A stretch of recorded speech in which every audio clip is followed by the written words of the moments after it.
Saludos a todos. Soy la doctora María Salete Quiroz de Tejerina, médico pediatra, docente de la Cátedra de Pediatría de la Universidad Mayor de San Andrés.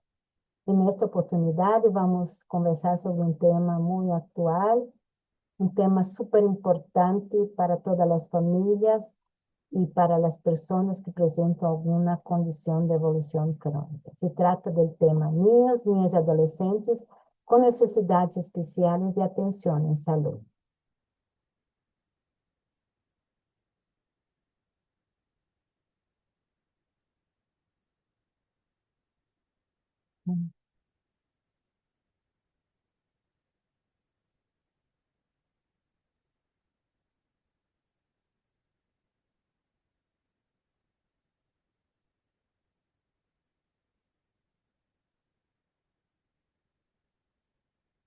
Las competencias esperadas para este tema es definir la población de niños y adolescentes con necesidades especiales de atención en salud, conocer las anomalías congénitas más frecuentes, así como las enfermedades raras, saber abordar de manera integral las dificultades de esta población, siendo el apoyo que las familias esperan en el área médica y realizar seguimiento de manera adecuada a las personas con síndrome de Down.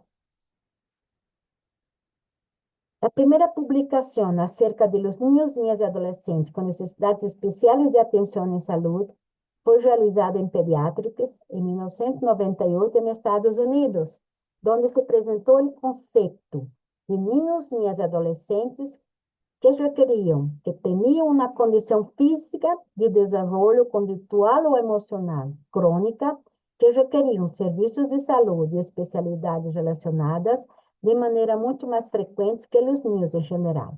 Conceito este que sigue sendo utilizado hasta os dias atuais.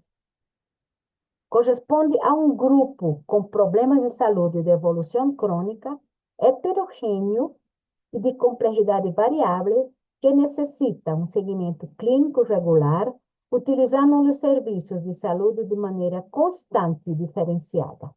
Também compartem a necessidade de sistemas integrales de atenção coordenados, basados na comunidade, centrados na família e acessíveis, é decir, um equipo de saúde de cabeceira, cercando seu lugar de residência e um conjunto de apoios que ajudam as famílias a circular por os diversos serviços que necessitam seus filhos, trabalhando em rede com outros de maior complexidade, facilitando suas vidas. Em países desenvolvidos, 10 a 19% da população pediátrica corresponde a niños, niñas e adolescentes com necessidades especiais de saúde, e 1% corresponde àqueles de complexidade médica, ou seja, completamente dependentes de suas famílias e dos serviços de saúde. Esse grupo se caracteriza por ter uma utilização de recursos extremamente alta e desproporcionada, com maior proporção por uso hospitalário, com alto risco de complicações intra-hospitalares, como ingresso à unidade de terapias intensivas, hospitalizações prolongadas, readmissões frequentes e alta taxa de infecções intra-hospitalares. O impacto familiar implica em carga emocional, física e econômica muito elevada. Os pais se convertem em trabalhadores de saúde para seus filhos. Generalmente, um dos padres termina por deixar seu trabalho para dedicar-se ao cuidado de seu niño, mientras o outro se hace cargo de los gastos, tanto gastos para la alimentación como para la atención a través de aparatos, a través de personal, a través de terapias para mejorar el cuidado de su hijo. Los programas integrales de atención hospitalaria para niños, niñas y adolescentes con necesidades especiales en salud tienen como objetivo optimizar la atención, mejorar os resultados de saúde e apoiar as famílias e aos provedores de atenção primária. É geralmente um reto para todos, Cuidar de niños, niñas y adolescentes con necesidades especiales en salud requiere conocimiento y preparo de los profesionales de salud. Por esta razón, es un tema que fue incluido en la cátedra, porque necesitamos formar profesionales que tengan la misma visión y tengan el mismo cuidado con esta población y también eh, formar en el cuidado y atención a las familias, además ofrecer la atención de puericultura como a cualquier otro niño y también estar atento a las necesidades específicas de cada condición en cuestión para ofrecer la atención integral. Entonces, es un reto, hay que estar ahora, en días de hoy, muy atentos a una excelente formación y saber que toda condición de evolución crónica requiere una atención de puericultura como cualquier otro niño y adolescente, pero también tenemos que estar atentos a las necesidades específicas que presenta este niño que estamos atendiendo de acuerdo al problema que presenta. En todo el mundo tenemos programas similares. En Estados Unidos tenemos Children with Special Healthcare Needs. En Brasil, crianças e adolescentes com necessidades especiais de atenção em saúde, CRIANES. En Chile tenemos el famoso programa NANEAS, que fue una inspiración para muchos países de Sudamérica. Y en Bolivia tenemos el programa piloto, atención a niños, niñas y adolescentes con necesidades especiales en salud, ANANES. Y en Argentina, niñas y niños con necesidades de cuidados especiales. Ese, ese programa es muy importante, es muy necesario y vamos a tocar algunas poblaciones que requieren cuidados especiales y que tenemos que estar atentos de ahora en adelante con la información recibida. Vamos a tocar el tema anomalías congénitas. Son causas importantes de mortalidad infantil, de enfermedad crónica y discapacidad alrededor del mundo. Globalmente, tiene una frecuencia de 2 a 3%. Sin embargo, puede llegar a ser hasta un 6 a 7% si se amplía el periodo de detección a varios años de vida postnatal. La mortalidad por anomalías congénitas en menores de 5 años es de 1 de cada 260 infantes. Los trastornos graves más frecuentes son los defectos cardíacos. 1 de cada 100 niños tiene una cardiopatía congénita, seguido de los defectos de tubo neural y el síndrome de Down, según la Organización Mundial de la Salud. Se calcula que aproximadamente un 94% de los trastornos congénitos graves se dan en países de ingresos bajo y mediano. ¿No? Ahora, ¿cuál es la definición de anomalías congénitas? Son defectos o alteraciones congénitas. Son un grupo heterogéneo de defectos estructurales y funcionales.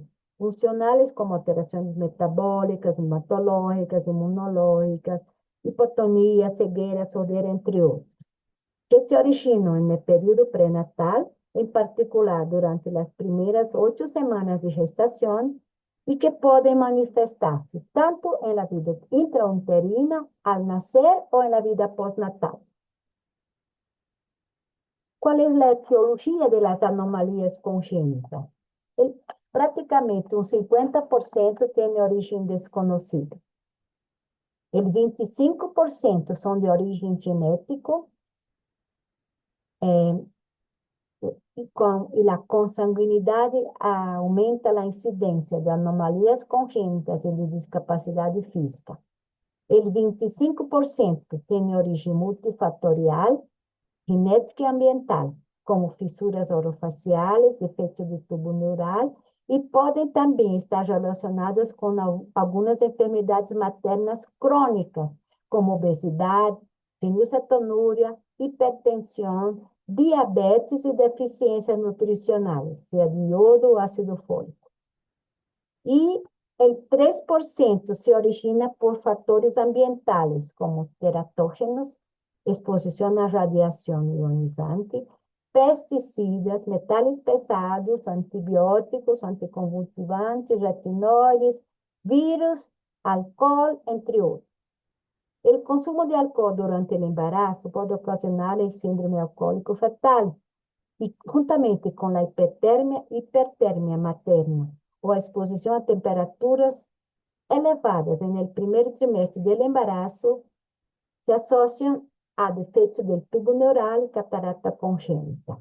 Las infecciones maternas durante el embarazo, así como son TORCH, Zika, entre otras, también ocasionan diversas anomalías congénitas. A idade materna, a idade de mais de 35 anos, é um fator de risco para o nascimento de um ninho com síndrome de Down. Como se classificam as anomalias congênitas? Podem classificar, segundo sua gravidade, em maiores e menores. As anomalias congênitas maiores são aquelas que representam um risco de vida, são aquelas que requerem cirurgia ou implicam sequelas estéticas severas, como são defeitos cardíacos congênitos, anencefalia, gastrosquises, fissuras orofaciais e defeitos de tubo neural. As anomalias congênitas menores são aquelas que não apresentam sequelas estéticas significativas, nem alterações na qualidade ou esperança de vida del paciente. Son, por ejemplo, los dedos supernumerados, sindactilias, polidactilias, nervos, manchas de nacimiento, entre otras. Cuando hay la presencia de dos o más anomalías menores, nosotros tenemos que descartar la presencia de una anomalía mayor. Hay que buscar que podría implicar en un problema de salud más grave, ¿no? Entonces, según su gravedad en anomalías congénitas mayores y menores, según sus patogenias, pueden ser únicas o múltiples. Las únicas son aquellas que afectan a un solo órgano o sistema. Primera, una de las más conocidas son las malformaciones, que es un defecto estructural o funcional provocado durante la embriogénesis, como es labio leporino, con paladar hendido y espina bífida. La segunda, segundo su patogénesis, la segunda malformación se llama deformación, que es la distorsión de forma, configuración o posición de una estructura que era normal debido a fuerzas mecánicas intrauterinas que actúan sobre el feto. Aquí entran el pie equinovaro, pectus cavatus, cifosis y escoliosis congénita. Las disrupciones, que también como un sinónimo significa destrucción, es un defecto que se produce en un tejido bien desarrollado por acción de fuerzas extrínsecas, por acción de daños vasculares u otros factores que interfieren en algún proceso en desarrollo, como por ejemplo secuencias de bandas amnióticas, las cuales originan amputaciones, como pueden ver en la figura, en la diapositiva. Y la cuarta es la displasia, que es la desorganización celular o estructural de un tejido u órgano. Afecta todos los sitios donde existe tejido afectado, por lo que las anomalías están ampliamente distribuidas, como vemos en el raquitismo, en acondroplasia, displasia congénita de cadera, displasias renales y pulmonares. Las anomalías congénitas, segundo la patogénesis y causas múltiples, son aquellas que afectan a dos o más órganos o sistemas. Son conocidas como secuencia, que es un patrón de anomalías que se producen como resultado de una alteración primaria que condiciona las anomalías secundarias. O sea, hay una alteración, patrón base, y en función de esta va habiendo una serie de anomalías secundarias. Aquí tenemos como ejemplo la secuencia de Pierre-Robin, que se origina desde la micrognatia, ocasionando las demás alteraciones como retrognatia, la hendidura palatina, que puede ocasionar posteriormente problemas respiratorios y de alimentación. El síndrome es un conjunto de signos y síntomas que define o caracteriza a una enfermedad o a una condición que se manifiesta con un patrón similar y que puede tener o no causas conocidas, según la OMS. Por ejemplo, síndrome de Down. Otro tipo de anomalía congénita múltiple es una asociación, que es un grupo de malformaciones que ocurren con una frecuencia mayor de la esperada al azar, que son expresadas como acrónimo. En este caso, colocamos en ejemplo la asociación Bacter-N, que son vértebras, ano perforado, anomalías cardíacas, traqueales, esofágicas y renales, y alteración de extremidades.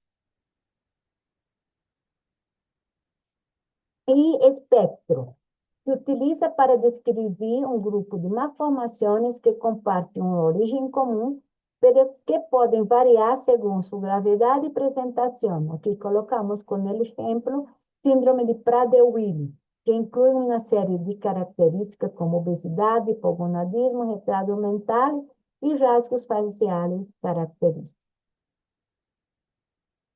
Entonces, aquí tenemos un resumen de las anomalías congénitas de su clasificación de acuerdo al impacto en la salud, que son clasificadas en mayores y menores de acuerdo a la patogénesis, malformación, deformación, disrupción y de acuerdo a la presentación clínica como únicas, múltiples y los síndromes. Muy importante las anomalías congénitas y la conducta en relación a las anomalías congénitas se divide en prevención primaria, preconcepcional, que evita la malformación, secundaria, que evita la evolución y secuelas, y terciaria, postnatal, que evita las complicaciones.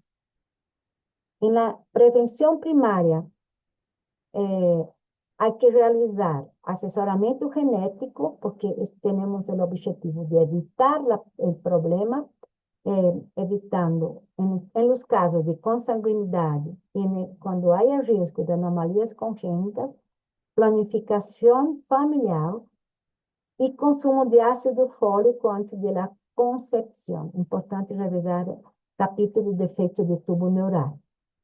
Es importante evitar la exposición a teratógenos conocidos y tratar oportunamente las enfermedades maternas. Principalmente realizar seguimientos de diabetes antes, durante el embarazo, mediante el asesoramiento, el control de peso, la alimentación y la administración de insulina cuando sea necesaria, ¿no? Y debe evitar el embarazo de madre ñosa más de 35 años, o en el caso que sea realmente deseado, hay que manejarlo diligentemente, con cuidado, con un control regular. Y también es importante la vacunación para la prevención de problemas como rubéola congénita. La prevención secundaria tiene como objetivo evitar la evolución y secuelas. Hay que prevenir y tratar infecciones prenatales. También realizar diagnóstico precoz por marcadores séricos, estudos bioquímicos de soro materno, licominiótico de tejido obtenido por biópsia de velocidades coriales para descartar anomalías cromosómicas. Los marcadores placentarios ayudan a predecir el riesgo de anomalías congénitas o defecto de tubo neural y la presencia de DNA fetal circulante Pode detectar também anomalias cromossômicas. La ecocardiografía fetal es una herramienta valiosa en el manejo de los diversos tipos de anomalías congénitas, que en conjunto constituyen la principal causa de muerte en el recién nacido. ¿No? Las cardiopatías congénitas son realmente la anomalía congénita más frecuente. Y no olvidar la cirugía intrauterina que ya se realiza en países desarrollados. La prevención terciaria evita las complicaciones. Se realiza a partir de un diagnóstico integral y se pueden evitar, se pueden prevenir las complicaciones inherentes a cada anomalía congénita. Y para que esas acciones sean efectivas, las políticas de salud deben basarse en sistemas de registro y vigilancia de cada región. El tamizaje neonatal es un componente de las políticas públicas en varios países y se refiere a la identificación desde el nacimiento hasta el día 28 de vida de las enfermedades o trastornos y permite un tratamiento o manejo temprano.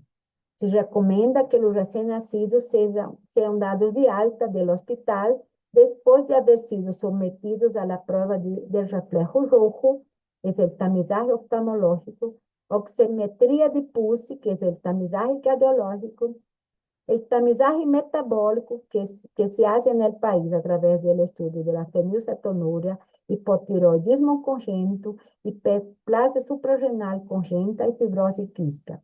Y el examen de audición que se realiza a través de la prueba de emisiones otoacústicas. Son 4 screenings básicos que son muy importantes para prevención de complicaciones realmente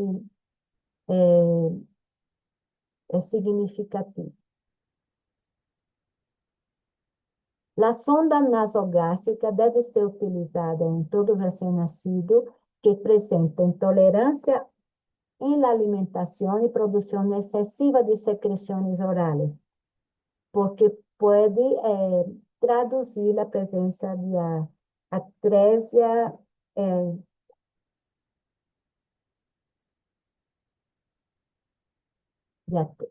y la realización de cirugía especializada como para defectos cardíacos congénitos, pie equinovaro, fisura labial palatina y otros defectos deben ser realizados lo más pronto posible.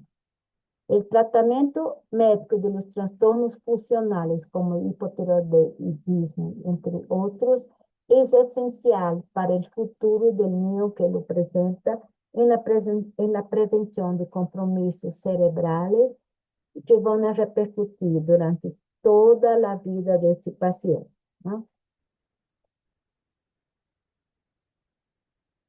En Bolivia, el Ministerio de Salud, mediante la resolución ministerial 381, declara obligatoria la realización de la detección del hipotiroidismo congénito a través del tamizaje neonatal en todos los recién nacidos. Eso se publicó en 2006 y posteriormente se amplió el tamizaje neonatal, que como ya hemos comentado, a 4 pruebas de detección de hipotiroidismo, que previene el retraso mental, hiperplasia suprarrenal congénita, fibrosis quística, que ocasiona problemas pulmonares, diabetes, entre otros, y la fenilketonuria, que si no tratada tempranamente, determina toxicidad y daño cerebral, ¿no?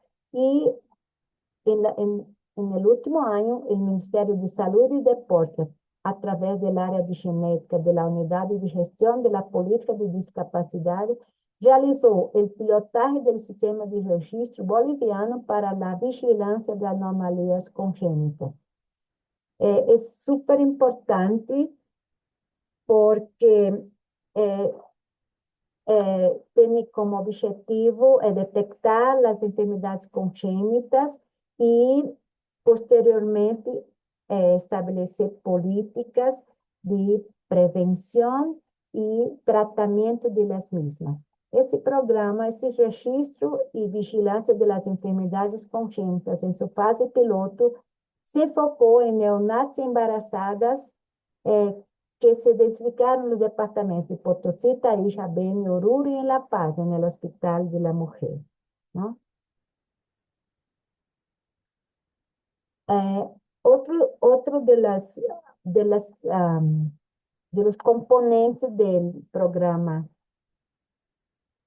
de enfermedades raras, conocidas como enfermedades de baja prevalencia o enfermedades poco frecuentes, eles estão dentro do programa ANANI, Atenção Niños, Niñas e Adolescentes com Necessidades Especiais em Saúde.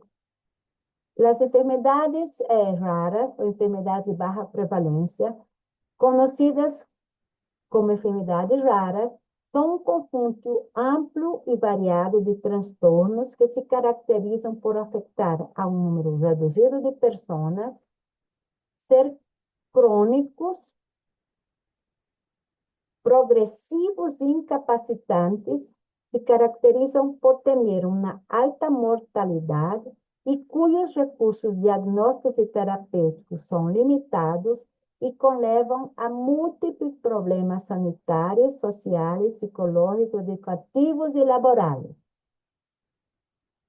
Também são denominadas enfermedades órfãs, pois são olvidadas em função da dificuldade em seu diagnóstico e alto custo de seu tratamento. No mundo, afetam a mais de 500 milhões de pessoas ao redor do planeta. E outros tantos puderam estar sofrendo sem saberlo. Existem entre 6 e 8 mil enfermedades raras e se descrevem regularmente novas condições na literatura científica, pero não mais de 400 de elas têm tratamentos atualmente. O sea, é um importante problema tanto para o serviço de saúde como para as famílias, porque muitas delas chegam a esperar 30 anos para ter um diagnóstico. E solamente dessas 7 a 8 mil enfermedades raras, solamente cerca de 400 têm tratamento, e muitos deles são tratamentos todavia experimentais, com alto custo e que estão ubicados em países muitas vezes muito lejanos e muito caros para que possam estar ao alcance de nossa população. ¿No? Debido a baja prevalencia de cada afección, son muy poco conocidas en la comunidad médica en los servicios de salud. Por esta razón, el diagnóstico es tan difícil y llegamos a esperar mucho tiempo para poder iniciar un manejo, ¿no? El 80% de su origen es genético y con menos frequência são o resultado de enfermedades infecciosas, imunológicas, degenerativas ou proliferativas. Como definição, são aquelas que afetam uma pessoa por cada 10.000 habitantes de uma população. A interpretação da baixa prevalência varia entre os países, podendo ser rara em uma região e habitual em outra.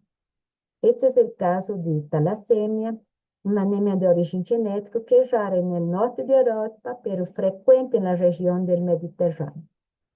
Aí tem muitos exemplos de enfermidades raras, como acondroplasia, esclerose tuberosa, fenilketonúria, fibrose quística, neurofibromatose, síndrome de Apert, síndrome de Williams, enfermidade de Gaucher, enfermidade de Fabry, enfermidade de Pompe e outras mucopolissacaridoses. ¿No?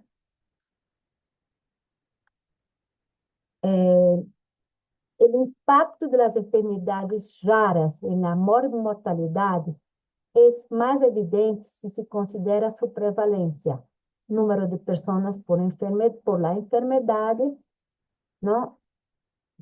Porque la incidencia, número de casos nuevos diagnosticados por año. Entonces, en relación a la prevalencia en Estados Unidos, se considera como enfermedad rara cualquier enfermedad o condición que afecte menos de 200.000 personas. En Japón, se considera aquella que afecta menos de 50.000 pacientes, o que equivale a un afectado en 2.500 personas de la población. En la Unión Europea, 1 en 2.000 habitantes de una población. En otros países de Europa, menos de 5 en 10.000 habitantes de una población. Como ven, son condiciones de muy baja prevalencia, por esa razón son poco conocidas, poco diagnosticadas y con tratamientos costosos y prácticamente inexistentes en la mayoría de los casos. ¿Cuáles son las consecuencias de tener de una enfermedad rara, ¿no? Entonces, falta de acceso a un diagnóstico correcto, falta de información y de conocimiento científico en la población médica, con muchas consecuencias sociales para las familias, incluso para el propio servicio de salud, falta de cuidados de salud adecuados y de calidad, con alto costo de los pocos medicamentos existentes y a inequidad en la disponibilidad de tratamiento y cuidado. Puede ser un gran problema, por eso también se conoce como enfermedades huérfanas, y las familias realmente sufren mucho por los familiares afectados. ¿Cuál es la conducta cuando estamos delante de un paciente con enfermedad rara? El manejo y el asesoramiento genético de pacientes afectados de una enfermedad rara requieren de un diagnóstico etiológico certero. Ese diagnóstico de precisión, la gran mayoría de las veces, se basa en un estudio molecular, ya sea del gen específico asociado a la enfermedad en cuestión, o de paneles que incluyen los diferentes genes que eventualmente pueden ser responsables de un determinado fenotipo y que permiten identificar con exactitud la alteración molecular subyacente. Si se encuentra la variante patogénica, se confirma el diagnóstico. Si no se encuentra, se debe continuar con la secuenciación de otras mutaciones del mismo gen y, según sea necesario, con la secuenciación de otros genes que hayan sido asociados a la enfermedad en estudio.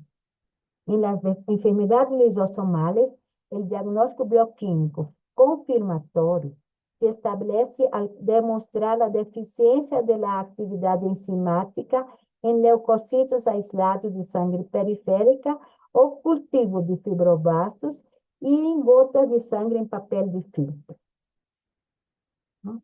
Es muchas veces muy complicado. ¿Cuál es la conducta? ¿Cuáles son los pasos a seguir?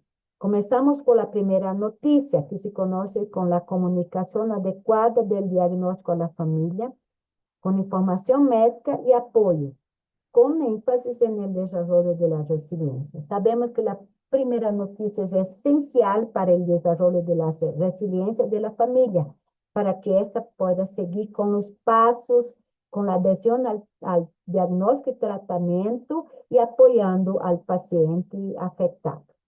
Es importante el asesoramiento genético, explicando el riesgo de recurrencia y orientando a las pruebas diagnósticas y tratamiento.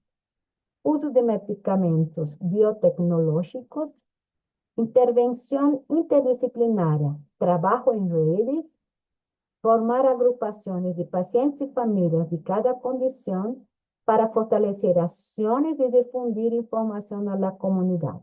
En Bolivia tenemos la ABPOF, Alianza Boliviana de Enfermedades Poco Frecuentes, que es de grande apoyo para las familias con personas con enfermedades raras. Es importante preparar ambientes físicos adecuados para las diversas condiciones, por ejemplo, tener rampas en los hospitales, en las instituciones públicas, tener baños condicionados para determinadas condiciones, para uso de silla de ruedas, entre otras cosas. Muchos de nuestros hospitales no presentan condiciones adecuadas para que los pacientes puedan asistir a sus consultas y tratamientos.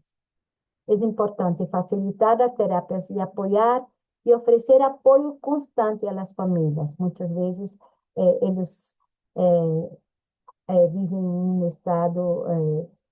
de, pro- un estado difícil con compromiso mental, emocional y dificultades económicas, ya que gran parte del dinero que reciben de sus trabajos son utilizados para los tratamientos que requieren sus hijos, ¿no? Y es importante realizar investigación para diagnóstico y tratamiento de las enfermedades raras. Eso es nuestra debilidad en el país. Es importante que los nuevos profesionales tengan en consideración la realización de investigaciones para diagnóstico y también búsqueda de tratamiento de las 7 a 8 mil enfermedades raras que están presentes en este momento diagnosticadas en el planeta. Las enfermedades raras, junto con las anomalías congénitas, son poblaciones que requieren atención especial en salud. Y vamos a tocar el tercer tema, que es el síndrome de Down. El síndrome de Down, como conocemos, como todos conocen, es la alteración cromosómica más frecuente y la principal causa de discapacidad intelectual en todo el mundo. En 95% de los casos, la causa del síndrome de Down es la presencia de una copia extra del cromosoma 21, conocida como trisomía del par 21, seguido de una translocación en 3% de los casos y mosaicismo. La translocación es la presencia de una parte del cromosoma 21, generalmente el brazo largo, sobre el cromosoma 13, 14 y 21. La importancia del diagnóstico del origen del síndrome de Down reside en el asesoramiento genético para ver la probabilidad de que se repita en el siguiente embarazo, ¿no? La incidencia es compromiso de 1 de cada 600 a 800 nacidos y hay un aumento en relación a la edad materna. Si bien no está claramente establecida la relación entre la ocurrencia de síndrome de Down con la edad materna, el 80% de los casos nacen de madres menores de 35 años, ya que la mayoría de los nacimientos se produce a edades maternas más tempranas, ¿no? Las alteraciones, no existe una correlación directa entre el resultado de un cariotipo y las manifestaciones clínicas del paciente, ¿no? No hay grados de síndrome de Down. Lo que viene en el cariotipo, sea, si es una trisomía, si es una translocación o si es un mosaicismo, no condiciona las características fenotípicas del paciente. Las personas generalmente confunden y dicen, no parece que tiene síndrome de Down, ¿no? ¿Cuál parece ser el grado que tiene mi hijo de síndrome de Down, ¿no?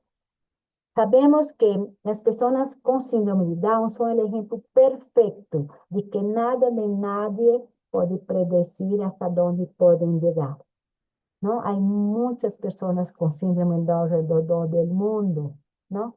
Y es importante que conozcamos los problemas médicos más comunes del síndrome de Down para estar y realizar la prevención de los mismos y promover una vida plena y larga, sin tantos condicionantes. Entonces, aquí tenemos problemas auditivos en 75% de los cuadros de los pacientes con síndrome de Down, os problemas visuales como cataratas, errores refractivos, nistagmus, estrabismo, em 60% de las personas com síndrome de Down, apneia obstrutiva del sueño em 50 a 75%, otitis média em 50 a 75%, cardiopatía congênita está presente como promedio en 50% de las personas con síndrome de Down. Por esta razón, todos los niños que nacen con síndrome de Down deben ser estudiados en relación a cardiopatía congénita. Os problemas odontológicos, como hipodoncia, retardo en la dentición, son muy frecuentes. Problemas tiroideos también son muy frecuentes. Sabemos que las hormonas tiroideas son esenciales en el desarrollo del cerebro, en el crecimiento.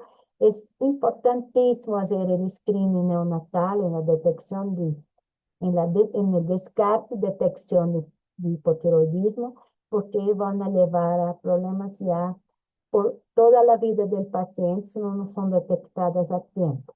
Problemas hematológicos son muy frecuentes. La inestabilidad atlanto-acoidea debe ser estudiada también, principalmente antes de los 3 años de edad. La enfermedad celíaca también es mucho más prevalente en la población de personas con síndrome de Down.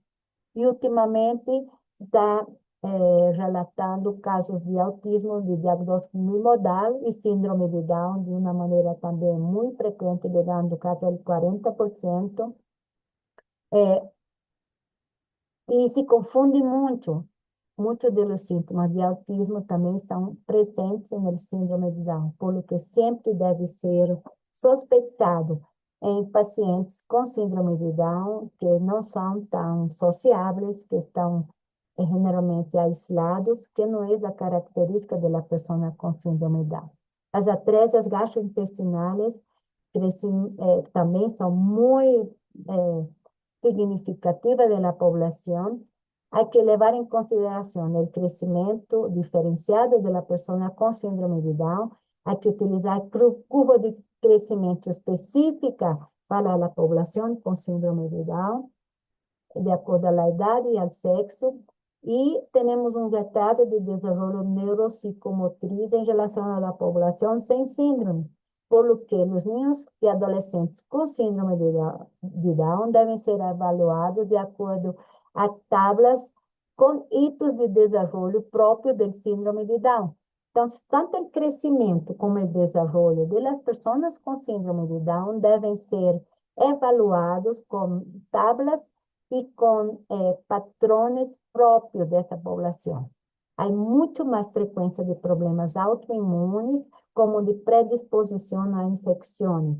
Incluso siempre tenemos que ser un poco maliciosos, no esperando que esta población, maliciosa en la detección de infecciones, porque esta población reacciona de manera diferente que la población en general en relación a los cuadros infecciosos. Entonces, es una guía internacional.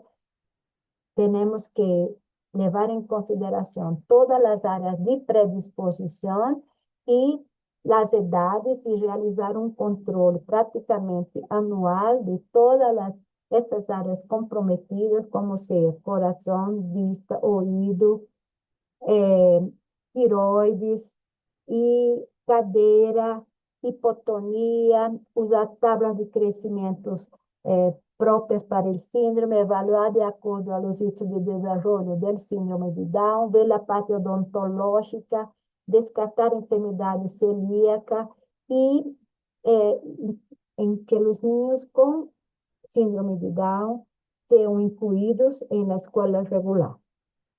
Entonces, aquí es ejemplo de la curva específica para síndrome de Down. Tenemos los hitos de desarrollo propios del síndrome de Down que tienen que ser considerados para no clasificar como retardo de desarrollo cuando el niño está en los hitos propios de su condición. Y tenemos una hermosa niña Valeria, que es una colaboradora de la consulta, y agradezco mucho su paciencia, una clase larga. Espero que eso pueda ser un incentivo para que puedan estudiar y aprender y difundir la información con todos los que ustedes puedan compartir la vida como médicos. Muchas gracias por su atención y espero que vayan a los libros y a la información de la actualizada sobre los temas conversados. Muchas gracias. Hasta pronto.